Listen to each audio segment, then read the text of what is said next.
Bordonaro is a political activist with the Partito Democratico. He joins us from the Sicilian capital, Palermo. Valerio, welcome to the program. You're in the perfect place. You're in the perfect place to give us the reaction of Sicilians to Giovanni Brusca's release. Yes, for sure. Today, it's our national day here in Italy, and the news about Giovanni Brusca came as breaking news. But the point is that we have known for 25 years that this moment was about to arrive. It was his trial was a clear exchange for information. He was an informant, and the mechanism to give him this discount in the years of jail was exactly designed by the prosecutor Falcone, who was the leading figure fighting mafia. So everything was totally expectable. And, the judiciary system has to be reliable and accountable. So no reason to keep Brusca anymore in jail. But of course, they're the victims' families. I mean, we didn't want to describe some of the manners in which he murdered his victims because they are truly disgusting. The victims' families will never, ever recover from that. How do they deal with this situation that this man is now a free man? Well, actually, this is a clear course of action.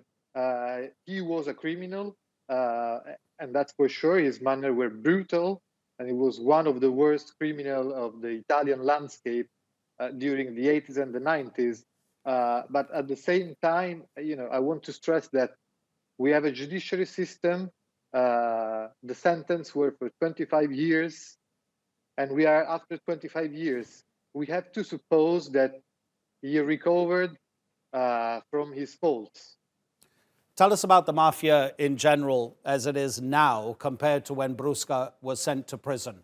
Just the Cosa Nostra, because we have 'Ndrangheta and we have Camorra as well, which is the three most notorious organized crime gangs in Italy. What about that classic one, the one that's portrayed in all those Hollywood movies, the Cosa Nostra? What is its strength nowadays? Sure, I would say that nowadays, Cosa Nostra can be considered weaker than Camorra and 'Ndrangheta, but this happened just because during the 80s and the 90s there was a big war, a real war between the state and Cosa Nostra. The difference between Cosa Nostra and the two others is that the two others nowadays are more into business and in public procurement, for example, while Cosa Nostra has always tried to be a state in the state. And at the moment that the clash with the real state happened, Cosa Nostra was seriously damaged. We may say that maybe they've asked for an armistice, but really with serious damages. Nowadays, Cosa Nostra is still alive, but it's way weaker than it was in the 90s and in the 80s.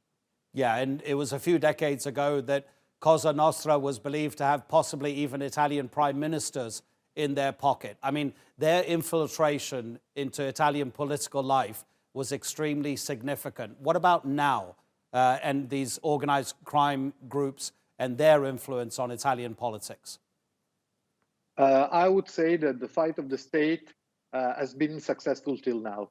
The risk was serious, as I said before, in the 80s and in the 90s, but also in the 70s, it may be.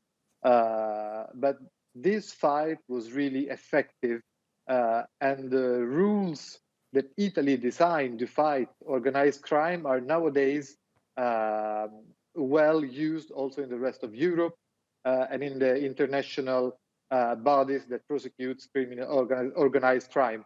So I would say that the Italian experience was fruitful for the rest of the world that nowadays fighting organized crime, and the influence over political life, of course, I cannot say is not there, but it's way less worrying than it used to be. Valerio, how much damage has organized crime done generally to Italian society, do you think?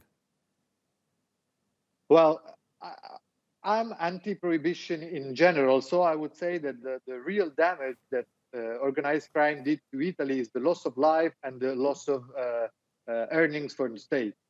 Of course, it's enormous because only Brusca can account more than 100 killings. So if you imagine the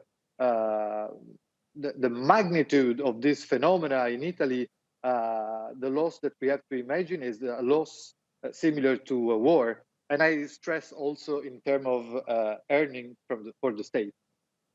Valerio, thank you so much indeed for your time. Valerio Bordonaro Thank you. speaking to us from Palermo. Take care.